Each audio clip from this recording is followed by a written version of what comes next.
Hello and welcome to study ideas. I hope you guys are doing well. तो Elon Musk ने अपने Twitter handle पर एक tweet share किया है जिसमें उन्होंने बताया है कि उनकी कंपनी न्यूरोलिंक ने एक ह्यूमन ट्रेल की है जिसके अंदर उन्होंने एक छोटी सी चिप डाली है ह्यूमन ब्रेन के अंदर। और साथ में उन्होंने ये भी इंफॉर्मेशन दी कि जो पेशेंट तो नहीं जिसके ऊपर ये ट्रायल हुआ है वो अच्छे से रिकवर कर रहा है, वो बिल्कुल तंदुरुस्त है। अब आप लोगों ने अगर इलोन मस्क के इंटरव्यूज देखे हैं तो आपको ये तो मालूम होगा कि इलोन मस्क की एम्बिशंस क्या हैं।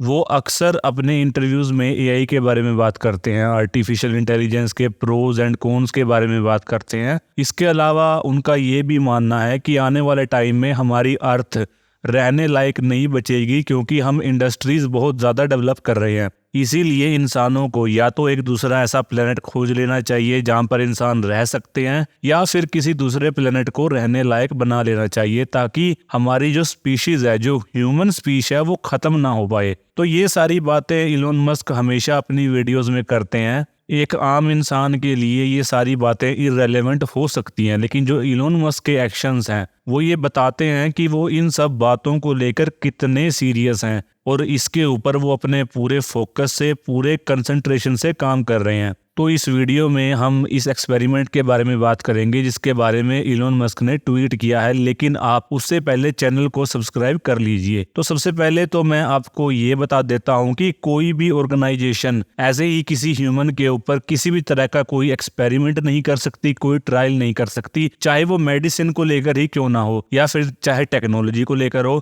उसके लिए उसे उस कंट्री की गवर्नमेंट से परमिशन लेनी पड़ती है। और जर्नली जब भी इस तरह का कोई एक्सपेरिमेंट किया जाता है तो वो जर्नली सबसे पहले माउस के ऊपर टेस्ट किया जाता है। तो ये जो टेस्ट अभी इलोन मस्क की कंपनी ने किया है, उन्होंने इसके लिए यूएस फूड एंड एडमिनिस्ट्रेशन से पिछले साल ही परमिशन ले ली थी और सितंबर 2023 में उन्होंने ये अनाउंस किया था कि बहुत ही जल्द उनकी कंपनी न्यूरोलिंक एक ह्यूमन के ऊपर ट्रायल करने वाली है जिसमें वो एक चिप ह्यूमन ब्रेन के अंदर डालेंगे। इलोन मस्क का ये कहना है कि इसको लेकर उनका जो मकसद है वो ये है कि आर्टिफिशियल इंटेलिजेंस को ह्यूमन ब्रेन के साथ मर्ज किया जाए ताकि ह्यूमंस की एबिलिटी को और एनहांस किया जा सके। और इन्होंने उसके लिए एग्जांपल दिया है स्टीफन हॉकिंग का।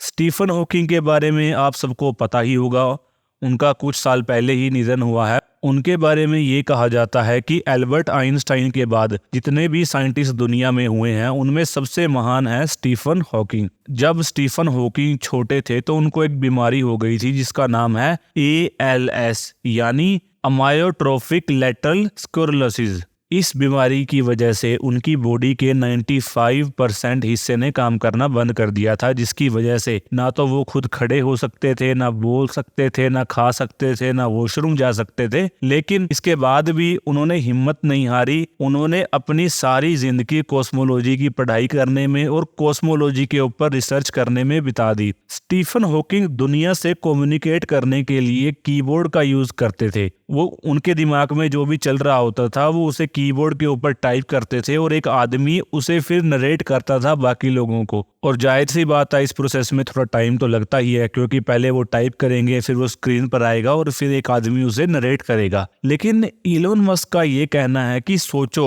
अगर स्टीफन हॉकिंग को टाइप करने की जरूरत ही नहीं पड़ती और ना ही उन्हें किसी नरेटर की जरूरत पड़ती, जो भी उनके दिमाग में चल रहा होता वो डायरेक्टली स्क्रीन पर आ जाता, तो इससे उनका कितना टाइम बचता और जितना टाइम वो नरेट करने में लगाते थे वो टाइम वो अपनी और रिसर्च को दे सकते थे। यानी जो लोग इस तरह से विजुअली चैलेंज्ड हैं, अगर वो किसी से कम्युनिकेट करना चाहते हैं तो वो अपना टाइम सेव कर सकते हैं। अब इस सब के बारे में एक आम आदमी को ये साइंस फिक्शन की तरह लगेगा, लेकिन इलोन मस्क इससे रियलिटी में बनाने में अपनी पूरी एनर्जी से लगे हुए हैं। अब जो ये ह्यूमन एक्सपेरिमेंट हुआ है इसके प्रोसेस के बारे में मैं आपको बताता हूँ। सबसे पहले एक सर्जिकल रोबोट की हेल्प से एक चिप ह्यूमन ब्रेन के अंदर डाली गई है। चिप के ऊपर लगभग 1000 सेमीकंडक्टर्स हैं जो बहुत ही ज्यादा थिन है, बहुत ज्यादा पतले हैं। जाहिर सी बात है कि छोटी सी चिप के ऊपर अगर 1000 सेमीकंडक्टर्स लगे हैं, उसके ऊपर 1000 सर्किट्स लगे हैं, तो वो बहुत ही पतले होंगे, बहुत ही छोटे होंगे। अब जिस ह्यूमन के ऊपर ये ट्रायल किया गया है उसके ब्रेन के सेरिब्रल कॉर्टेक्स पार्ट के अंदर ये चिप डाला गया है।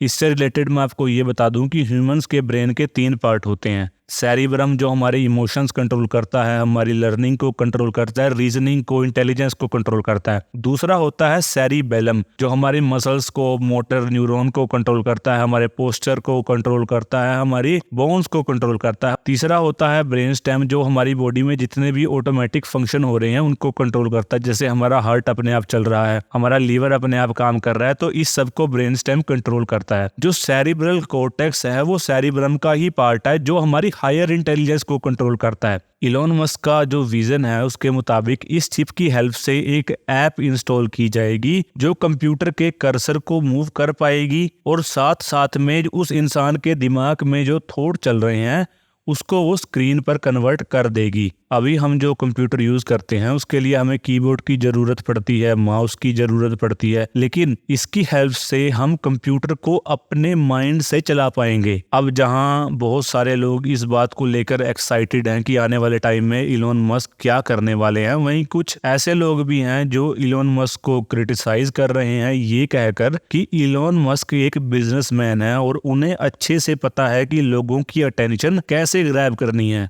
जॉन डोनोगी जो कि एक न्यूरोलॉजी एक्सपर्ट है, उन्होंने कहा कि इलॉन मस्क ने ना तो खुद से कोई रिसर्च की है बल्कि उन्होंने दूसरों की रिसर्च को यूज किया है अपने काम के लिए, क्योंकि उनके पास पैसा बहुत है, रिसोर्सेज बहुत है। और साथ में उन्होंने ये भी कहा कि इस तरह का एक्सपेरिमेंट हम लोगों ने 2000 में ही कर लिया था, अर्ली 2000 में ही कर लिया था। मेरा ये मानना है कि चाहे लोग इलॉन मस्क को कितना भी क्रिटिसाइज कर लें लेकिन फिर भी लोग उनकी बातों पर यकीन करते रहेंगे और उसका रीजन है जो भी कुछ उन्होंने पास्ट में किया है। बहुत साल पहले वो कहते थे कि वो एक ऐसी कार बनाना चाहते हैं जो सोलर एनर्जी पर चलेगी, जिसको एक बार में चार्ज करके 600 किलोमीटर तक ड्राइव किया जा सकेगा, जो ऑटो पायलट पर होगी। यानी अगर आप सो गए हैं तो या किसी वजह से आपको नींद आ गई या फिर कोई इश्यू हो गया तो वो कार अपने आप ऑटो पायलट पर आ जाएगी। शुरुआत में लोगों ने उनका मजाक उड़ाया लेकिन उन्होंने टेस्ला बनाकर दिखाई। फिर उन्होंने कहा कि जो रॉकेट हम स्पेस में भेजते हैं उसमें खर्चा बहुत ज़्यादा आता है, क्योंकि एक रॉकेट सिर्फ एक बार ही काम करता है, उसके बाद वो वेस्ट हो जाता है। तो उन्होंने इसके लिए स्पेसएक्स ओपन की और फिर उन्होंने रीयूजेबल रॉकेट बनाकर दिखाया। उसके बाद उन्होंने 2016 में अपनी नई कंपनी ओपन की जिसका नाम है न्यूरोलिंक,